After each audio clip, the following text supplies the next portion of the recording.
नमस्कार दोस्तों, मैं विनोद सर अपने YouTube चैनल प्रतिज्ञा जीएस में आप सभी लोगों का स्वागत करता हूं। दोस्तों, जैसा हम लोगों ने अपनी कल की क्लास में संविधान निर्माण के बारे में, संविधान सभा से संबंधित जितने भी महत्वपूर्ण तथ्य थे उन सब की चर्चा हम लोगों ने अपनी क्लास में की हुई है दोस्तों।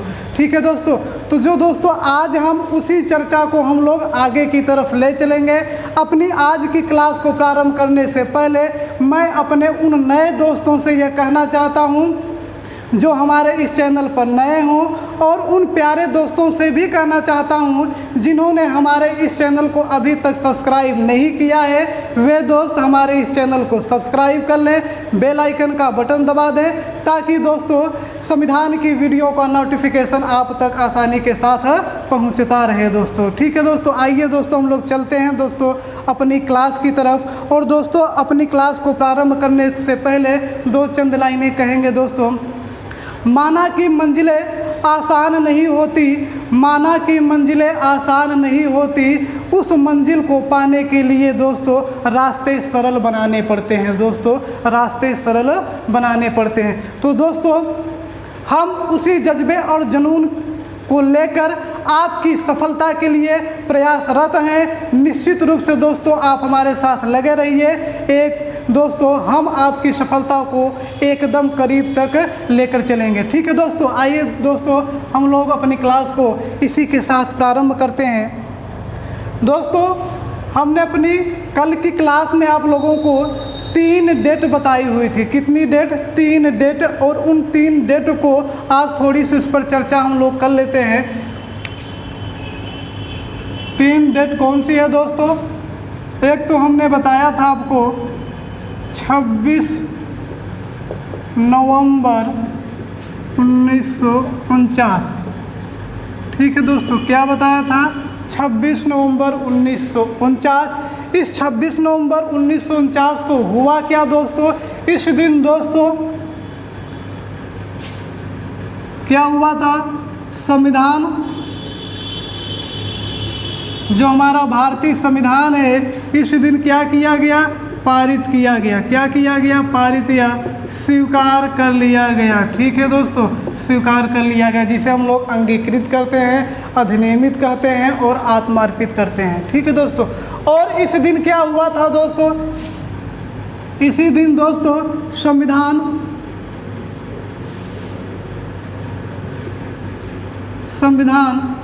को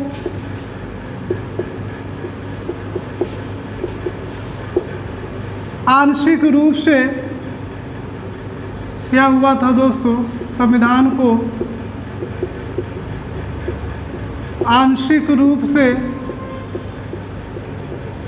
लागू किया गया। ठीक है दोस्तों, आंशिक रूप से क्या किया गया था? लागू किया गया था। अब दोस्तों आंशिक का मतलब क्या है? आंशिक का मतलब यह है कि दोस्तों संविधान के कुछ प्रावधान 26 नवंबर 1949 ईस्वी को क्या कर दिए गए थे? लागू कर दिए गए थे। तो कितने प्रावधानों को लागू किया गया था दोस्तों? इसको देख लीजिए। संविधान के कुल 16 अनुच्छेदों को इस दिन क्या किया गया था? लागू कर दिया गया था दोस्तों। कब? 26 नवंबर 1949। और इसका जिसका उल्लेख दोस्तों अनुच्छेद 394 में है। ठीक है दोस्तों, जरा इसको देख लीजिए। अनुच्छेद 394 क्या कहता है कि भारतीय संविधान के 16 अनुच्छेद 26 नवंबर 1949 के दिन लागू कर दिए जाएंगे। बाकी संविधान के शेष प्रावधान को 26 जनवरी 1950 ईस्वी को क्या कर दिया जाएगा? लागू कर दिया जाएगा दोस्तों। ठीक है, तो इस प्रकार से 26 नवंबर 1949 है, यह डेट आपके लिए महत्वपूर्ण है। क्या हुआ इस दिन? संविधान को इस दिन पारित किया गया, अर्थात स्वीकार किया गया। इसी दिन संविधान के कुछ प्रावधान को क्या किया गया था? आंशिक रूप से लागू कर दिया गया था। 16 अनुच्छेदों को इस दिन लागू किया गया था। इसकी चर्चा हम लोग दोस्तों पिछली क्लास में, पिछली वीडियो में हम लोग किए हुए हैं। तो जो दोस्त हमारे उस पिछली वीडियो को नहीं देखे हुए हैं, मेरा बार बार उन दोस्तों से यही आग्रह है कि वे हमारे पिछली वीडियो को देख लें, चूँकि दोस्तों वो पिछली वाली वीडियो आपके एग्ज़ाम पॉइंट व्यू से बहुत ही महत्वपूर्ण है दोस्तों। अब दोस्तों हम लोग अपने अगली डेट की तरफ बढ़ते हैं दोस्तों।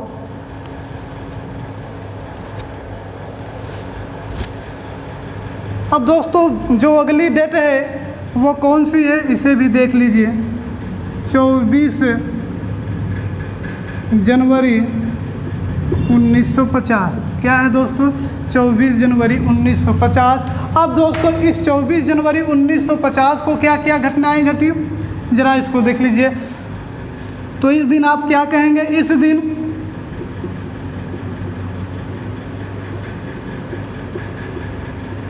संविधान सभा की अंतिम बैठक हुई। क्या हुई दोस्तों? ये क्वेश्चन आपसे कई बार एग्जाम में पूछा गया है दोस्तों। कौन सा क्वेश्चन? कि संविधान सभा की अंतिम बैठक कब आयोजित की गई थी? तो क्या आंसर होगा दोस्तों? 24 जनवरी 1950 ईस्वी को इसका क्या होगा दोस्तों? आंसर होगा। अब कुछ हमारे प्यारे साथी ये पूछ रहे थे कि सर संविधान सभा की कुल बैठकें कितनी हुई थी, तो उसको भी जानते रहिए। संविधान सभा की कुल बैठकें 12 हुई थी। और कुछ हमारे प्यारे साथी ये भी पूछ रहे थे कि सर जो संविधान सभा की पहली बैठक हुई थी 9 दिसंबर 1946 ईस्वी को, उसमें कितनी महिलाओं ने भाग लिया था? तो कितनी महिलाओं ने? 9 महिलाओं ने भाग लिया था। तो दोस्तों इसके बारे में भी आप लोग जानते रहें। ठीक है दोस्तों, अब आगे बढ़ते हैं और क्या क्या 24 जनवरी 1950 को हुआ दोस्तों। इस दिन दोस्तों हमने आपको बताया था कि भारत विभाजन के बाद, जब भारत का विभाजन हो जाता है, भारत विभाजन के बाद संविधान सभा में सदस्यों की संख्या कितनी थी? तो आप क्या बताएंगे? 299। कितनी थी दोस्तों? 299। अब इस 299 सदस्यों में से दोस्तों 284 सदस्यों ने संविधान पर हस्ताक्षर किया था। ठीक है दोस्तों, क्या किया था इस दिन? कि 299 सदस्यों में से 284 संविधान सभा के सदस्यों ने संविधान पर अंतिम रूप से क्या किया? हस्ताक्षर किया था। ठीक है दोस्तों, अब दोस्तों आपसे पूछता है कि संविधान पर हस्ताक्षर करने वाले पहले व्यक्ति कौन थे? तब आपका आंसर क्या होगा? जवाहरलाल नेहरू, जो आपके प्रथम प्रधानमंत्री भी हुए हैं। ठीक है दोस्तों, और देख लीजिए इसमें और क्या प्रावधान है। इस दिन दोस्तों डॉक्टर राजेंद्र प्रसाद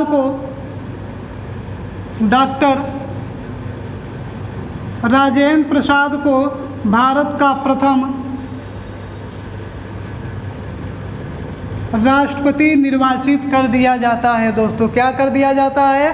डॉक्टर राजेंद्र प्रसाद को राष्ट्रपति निर्वाचित कर दिया जाता है। और दोस्तों क्या हुआ, जरा इस दिन देख लीजिए। इसी 24 जनवरी 1950 ईस्वी को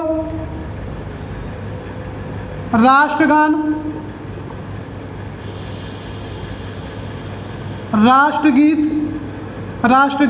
को भी क्या कर लिया जाता है दोस्तों? संविधान सभा द्वारा स्वीकार कर लिया जाता है। अब दोस्तों एक क्वेश्चन राष्ट्रीय ध्वज के बारे में भी पूछता है कि राष्ट्रीय ध्वज को कब स्वीकार किया गया? तो आंसर क्या होगा दोस्तों आपका? 22 जुलाई 1947 ईस्वी को। इसकी चर्चा भी हम लोगों ने अपनी पिछली वीडियो में की हुई है। ठीक है दोस्तों, आइए दोस्तों अब हम लोग आगे की तरफ बढ़ते हैं, नेक्स्ट डेट की तरफ। ठीक है, आइए दोस्तों अब हम लोग अगले डेट की तरफ बढ़ते हैं। अगली डेट कौन सी है दोस्तों? अगली डेट हमारी है 26 जनवरी 1950। अब इस डेट को क्या हुआ था दोस्तों? इसको भी देख लीजिए दोस्तों। एक एक चीज़ को क्लियर करने वाले हैं ताकि आपको यहाँ से कोई भी किसी भी प्रकार की समस्या न हो। ठीक है दोस्तों, अब अधिकांश लोग इसके बारे में जानते भी होंगे कि 26 जनवरी 1950 ईस्वी को क्या हुआ था। तो 26 जनवरी 1950 ईस्वी को दोस्तों भारतीय संविधान को क्या किया गया? लागू कर दिया गया। क्या किया गया दोस्तों?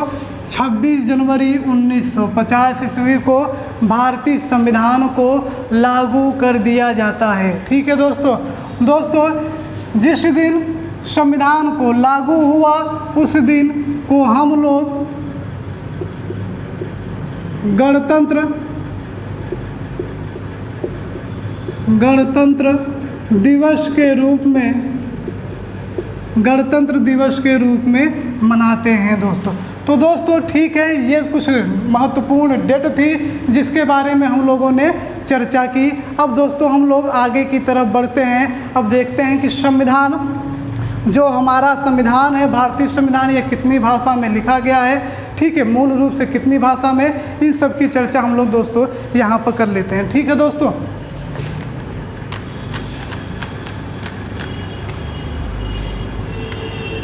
अब दोस्तों जरा से हम लोग संविधान निर्माण, जो संविधान का निर्माण हुआ, संविधान के निर्माण में कितना समय लगा, कितने दिन बहस हुई, कुल कितनी बैठकें हुई, कुल कितना खर्चा आया, पहले ये जो महत्वपूर्ण फैक्ट हैं इन सब चीज़ों को हम लोग नोट कर लेते हैं, देख लेते हैं, समझ लेते हैं। ये कुछ फैक्चुअल चीज़ें हैं जिसे आप लोगों को हर हाल में जाननी बेहद आवश्यक है। ठीक है दोस्तों, देखिए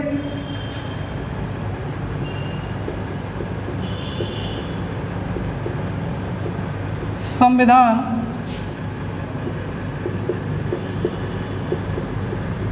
के निर्माण, संविधान के निर्माण में कुछ महत्वपूर्ण तथ्य हैं, उस चीज़ को आप लोग जानते रहिए, उस फैक्ट को दोस्तों। अगर हम कहें संविधान के निर्माण में कुल समय कितना लगा, तो क्या होगा दोस्तों, सब लोग जानते होंगे 2 वर्ष 11 माह 18 दिन। ठीक है दोस्तों, कितना लगा, 2 वर्ष 11 माह 18 दिन। और देख लीजिए दोस्तों अगली चीज़ें। अब दोस्तों अगर कहा जाए कि संविधान को किस दिन स्वीकार किया गया, तो किस दिन स्वीकार किया गया, 26 नवंबर 1949 को स्वीकार किया गया। स्वीकार मतलब पारित किया गया, अंगीकृत किया गया। ठीक है दोस्तों, अब किस दिन संविधान को लागू किया गया, 26 जनवरी 1950 को भारतीय संविधान को लागू कर दिया जाता है। अब कुल जो बैठकें हुई दोस्तों, कुल अधिवेशन कितने हुए संविधान सभा की, अभी हमने आपको बताया कुल कितने अधिवेशन हुए थे, 12, 11 + 1। ठीक है दोस्तों, कितने अधिवेशन हुए थे, 12। अब कुल बहस कितनी हुई थी, कितने दिन तक, 114 दिन तक क्या हुई थी दोस्तों, बहस हुई थी। अब दोस्तों कुल खर्चा कितना आया इस संविधान बनने में, कुल खर्च आया दोस्तों, जो कुल खर्च आया था एकदम फैक्चुअल बता रहे हैं दोस्तों, 63,96,729। कितना दोस्तों, 63,96,729, अर्थात लगभग 64 लाख। ठीक है दोस्तों, कुल कितने देश के संविधान का अवलोकन किया गया, तो 60 देशों के संविधान का अवलोकन किया गया। ठीक है दोस्तों, तो ये कुछ महत्वपूर्ण फैक्ट थे संविधान निर्माण को लेकर, जिसको जानना आपके लिए बेहद ही ज़रूरी है। कम से कम इतना बेसिक चीज़ें आपको पता ही होनी चाहिए दोस्तों। आइए दोस्तों हम लोग चलते हैं आगे की तरफ। आइए दोस्तों अब हम लोग आगे की तरफ बढ़ते हैं और देखते हैं कि और क्या क्या चीज़ें संविधान निर्माण की दृष्टि से महत्वपूर्ण है। ठीक है दोस्तों,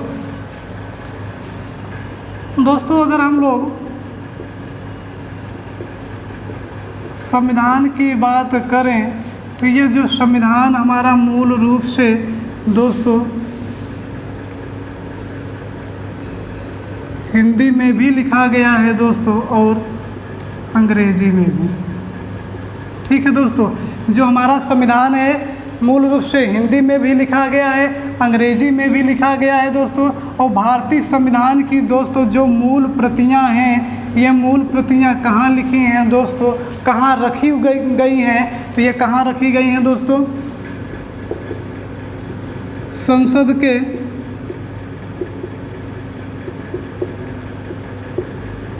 लाइब्रेरी में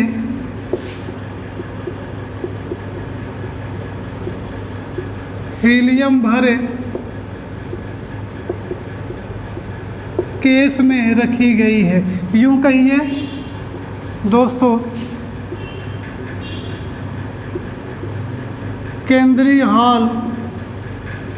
हाल में रखी गई है। ये जो हमारे संविधान की मूल प्रतियां हैं हिंदी और अंग्रेजी में। अब दोस्तों, अगर हम जो मूल प्रति अंग्रेजी में लिखी गई है, अगर हम उसकी चर्चा करें तो दोस्तों उसमें पेज कितने हैं? तो पेज हैं दोस्तों 251।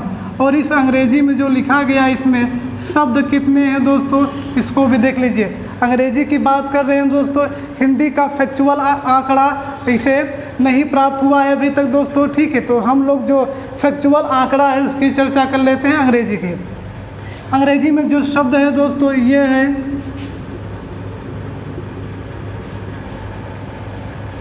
1,17,369। क्या है दोस्तों? 1,17,369 इसमें क्या है? शब्द हैं। 251 क्या हैं? पेजेस हैं, ठीक है दोस्तों।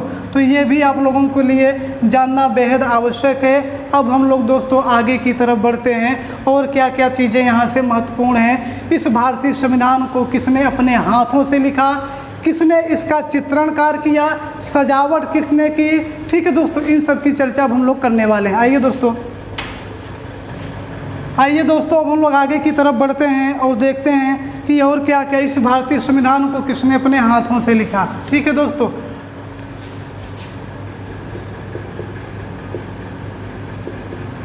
अब दोस्तों यह जो संविधान का निर्माण किया गया दोस्तों, जो संविधान बनकर तैयार हुआ, अब बड़ा प्रश्न उठा दोस्तों कि यह हस्तलिखित होना चाहिए। किस रूप में होना चाहिए? हस्तलिखित में, अर्थात हाथों द्वारा लिखा होना चाहिए। क्योंकि दोस्तों क्योंकि अमेरिका जैसे देश का जो संविधान है वह भी दोस्तों हाथों द्वारा लिखा गया है, हस्तलिखित है। तो दोस्तों जवाहरलाल नेहरू के समक्ष यह गंभीर विषय था। वो यह चाह रहे थे कि हमारा संविधान भी कैसा हो, हस्तलिखित हो और यह किसी न किसी के द्वारा, हाथों के द्वारा लिखा गया हो। तो दोस्तों अब इस संविधान को लिखेगा कौन, यह सबसे बड़ा प्रश्न था दोस्तों। तो एक व्यक्ति का नाम मिलता है दोस्तों, किनका? प्रेम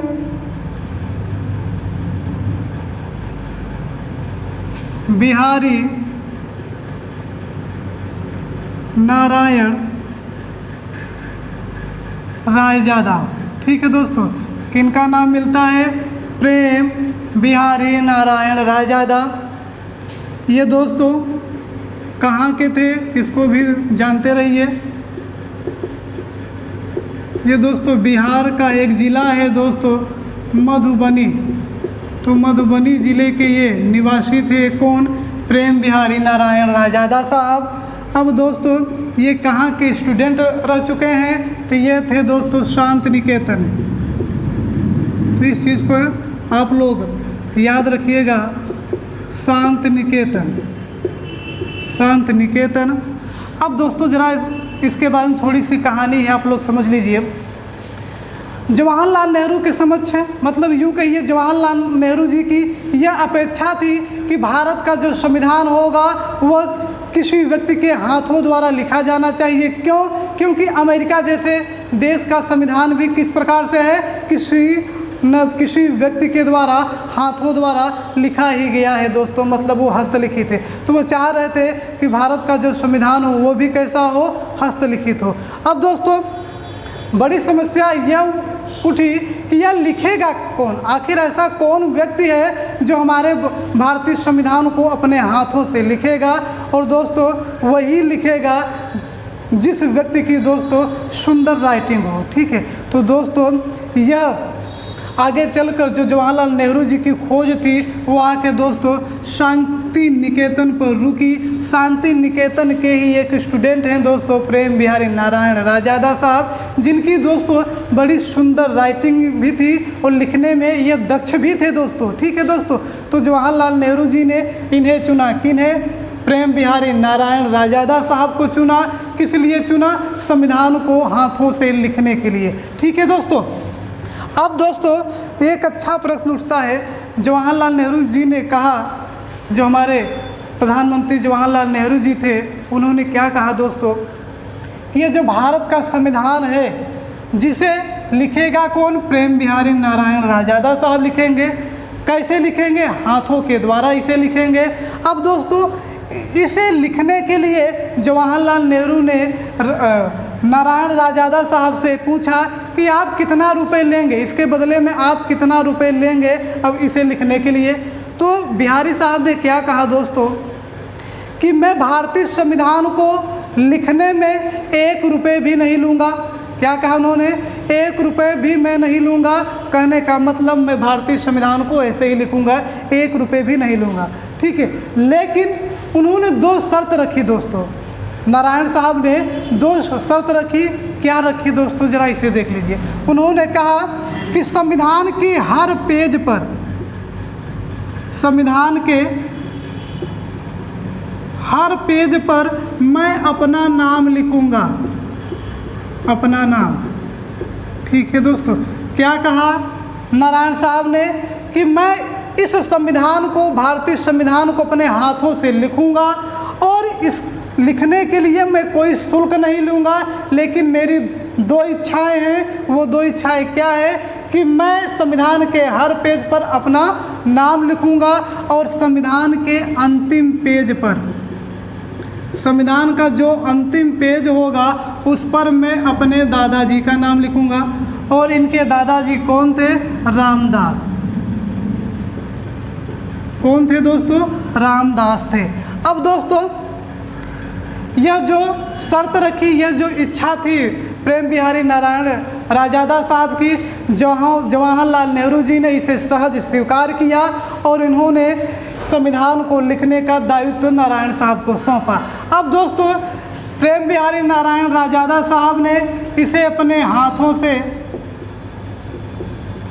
से कितने समय में लिखा? तो 6 माह में लिखा था दोस्तों।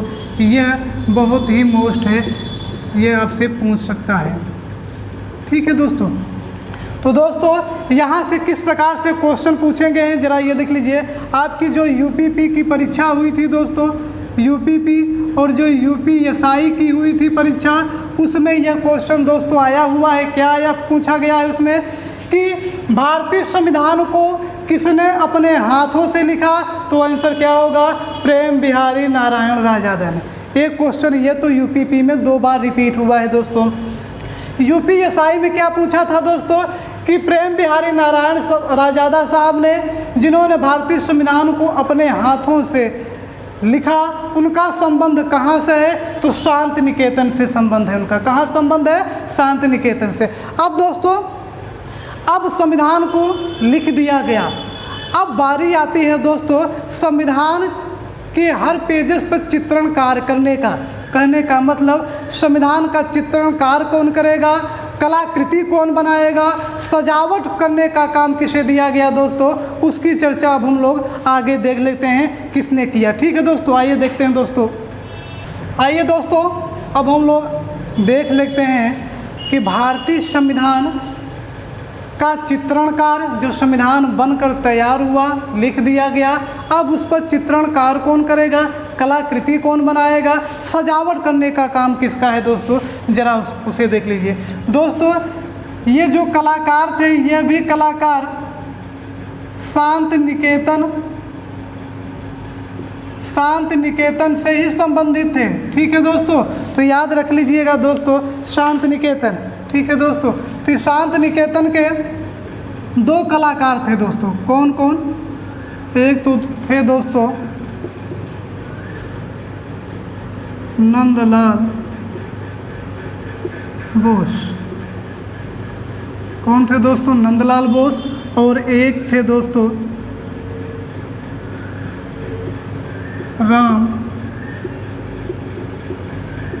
मनोहर सिन्हा, ये दो लोगों ने भारतीय संविधान के चित्रण का कार्य किया दोस्तों, सजाने का काम किया दोस्तों, कलाकृतियाँ बनाने का काम किया। तो कभी कभी ये पूछा जाता है दोस्तों कि भारतीय संविधान के चित्रण का कार्य किसे दिया गया था? तो शांति निकेतन के दो कलाकारों को दिया गया था। कलाकार कौन है? नंदलाल बोस और राम मनोहर सिन्हा। इन्होंने दोस्तों संविधान में 22 चित्रों, कितने दोस्तों? 22 चित्रों का उल्लेख किया है, मतलब चित्रण किया है, चित्रणकार किया है। और दोस्तों इन 22 चित्रों को बनाने में 4 वर्ष का समय लगा है दोस्तों। देख लीजिए कितनी महत्वपूर्ण चीज़ें हैं आपके लिए। ठीक है दोस्तों, तो ये भी हो सकता है दोस्तों आने वाले एग्जाम में ये आपसे पूछ ले कि भारतीय संविधान के निर्माण का चित्रण कार्य किसने किया? जो भारतीय संविधान लिखा गया उस पर चित्रण कार्य करने का दायित्व किसे दिया गया था? मतलब संविधान की सजावट, कलाकृति और चित्रण कार्य किसने किया? तो विकल्प में दोस्तों केवल या नंदलाल बोस हो सकते हैं या राम मनोहर सिन्हा हो सकते हैं। अगर दोस्तों ये दोनों अगर विकल्प में रहेंगे तो बोथ में ऑप्शन भी रहेगा दोस्तों। इस चीज़ को आप लोग समझते रहिए। ठीक है दोस्तों, अब हम लोग दोस्तों ज़रा भारतीय संविधान जो यह किताब है, कानूनी जो किताब है, जो एक दस्तावेज है, अब इसमें कितने भाग हैं, कितने अनुच्छेद हैं, कितनी अनुसूचियां हैं, इन सब की दोस्तों अब हम लोग चर्चा कर लेते हैं दोस्तों। तो आइए हम लोग उसके बारे में देखें।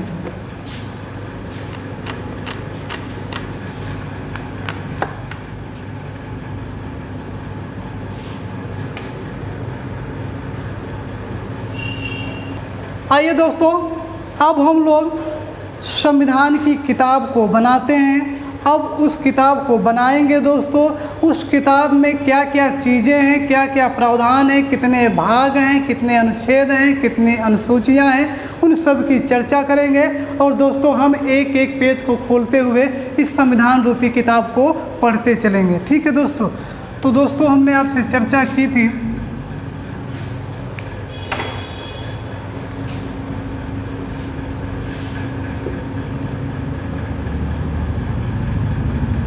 ये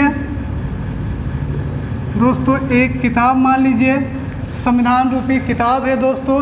और यह दोस्तों किताब कैसी है? यह कानूनी रूप से किताब है, कानूनी किताब। ठीक है दोस्तों, लीगल दस्तावेज, एक कानूनी दस्तावेज होता है। अब ज़रा इसको देख लीजिए। इसको हम लोग 2 चरणों में विभाजित कर लेंगे दोस्तों। एक तो हम देखेंगे मूल संविधान, मूल संविधान में क्या प्रावधान है और वर्तमान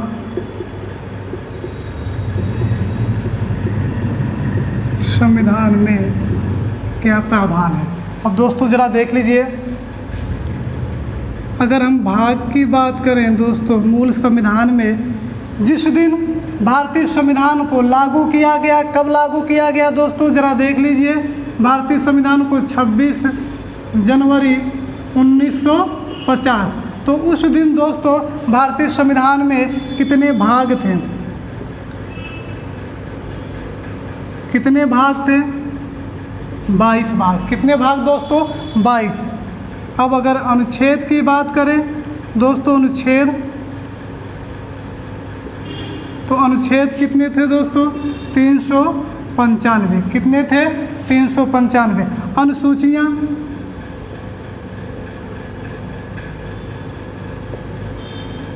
अनुसूचियाँ कितनी थी दोस्तों? तो अनुसूचियाँ थी 8। कितनी थी दोस्तों? 8 थी। अब आइए वर्तमान में हम बात कर लेते हैं दोस्तों। तो वर्तमान में भाग कितने हैं?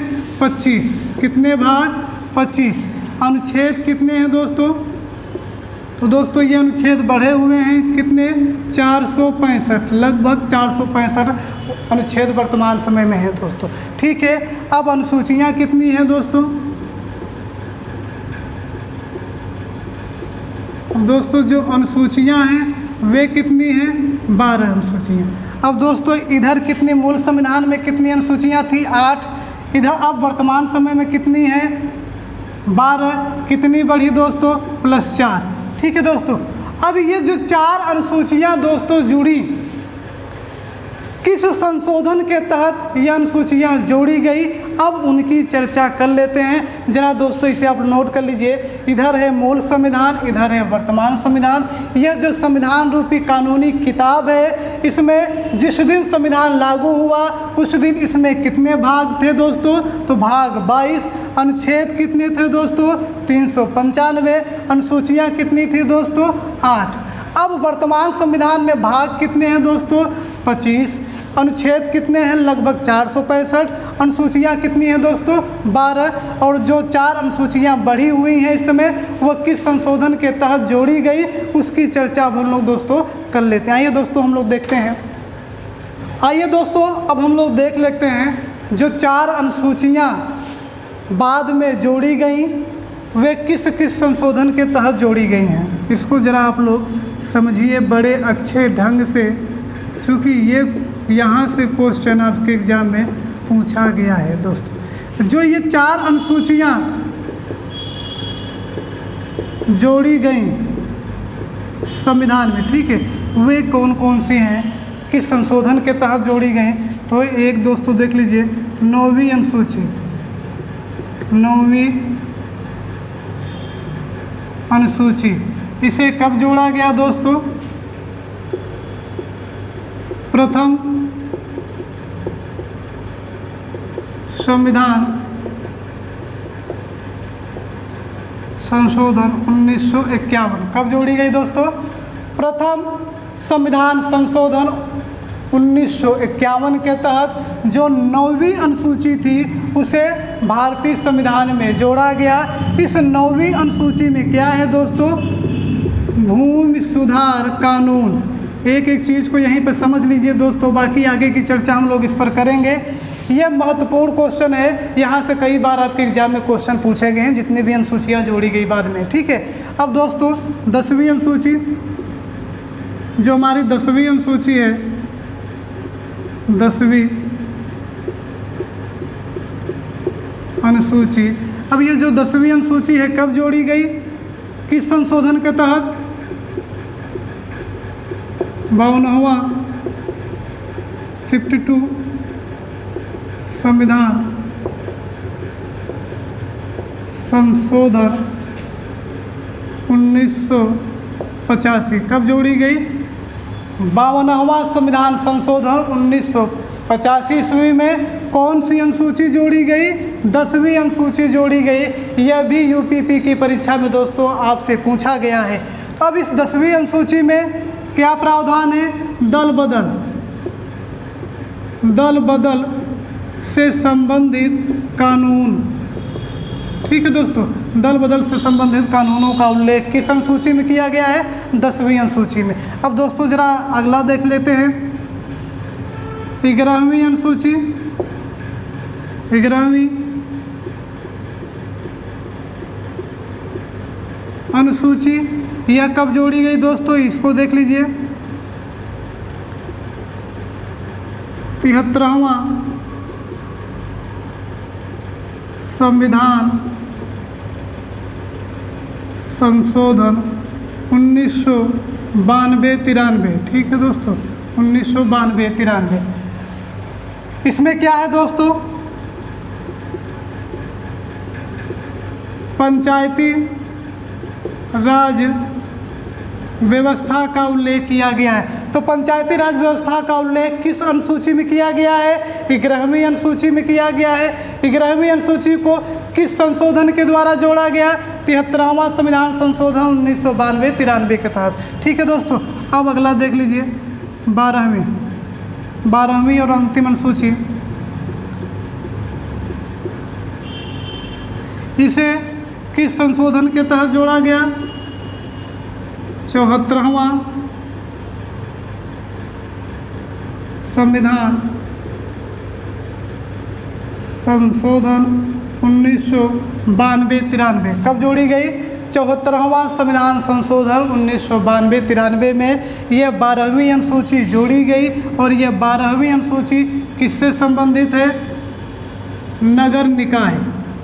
ठीक है दोस्तों, नगर निकाय से संबंधित है। अब दोस्तों ज़रा इसे फिर से समझ लीजिए। मूल संविधान में कितनी अनुसूचियाँ थी? 8। बाद में कितनी अनुसूचियों को जोड़ा गया? 4 अनुसूचियों को जोड़ा गया भारतीय संविधान में। 9वीं अनुसूची को जोड़ा गया प्रथम संविधान संशोधन अधिनियम 1951 के तहत। इस 9वीं अनुसूची में क्या है? भूमि सुधार कानून है। फिर दोस्तों 10वीं अनुसूची को जोड़ा गया किस संशोधन के तहत? 52वां संविधान संशोधन 1985 के तहत। इसमें क्या है? दल बदल से संबंधित कानून है। 11वीं अनुसूची 73वां संशोधन। 12वीं अनुसूची 74वां संशोधन। 11वीं में क्या है? पंचायती राज व्यवस्था। और 12वीं अनुसूची में क्या है दोस्तों? नगर निकाय है दोस्तों। ठीक है दोस्तों, तो दोस्तों आज की क्लास दोस्तों यहीं तक। अब हम लोग दोस्तों कल की जो हमारी क्लास होगी दोस्तों, सबसे महत्वपूर्ण टॉपिक प्रस्तावना पर होने वाली है। ठीक है दोस्तों, तो प्रस्तावना से जितने भी महत्वपूर्ण क्वेश्चन हैं इसकी चर्चा हम लोग कल करेंगे दोस्तों। और वहाँ से क्या क्या क्वेश्चन बन सकते हैं, सारी की सारी चर्चाएं कल होंगी दोस्तों। ठीक है दोस्तों, तो दोस्तों अगर हमारी यह संविधान की क्लास आप लोगों को बेहतर लग रही हो तो इस वीडियो को अधिक से अधिक शेयर करें, लाइक करें। और दोस्तों अगर टॉपिक से संबंधित कोई आपका क्वेश्चन हो तो कमेंट बॉक्स में जाकर कमेंट जरूर करें दोस्तों। ठीक है दोस्तों, धन्यवाद। मस्त रहें, खुशहाल।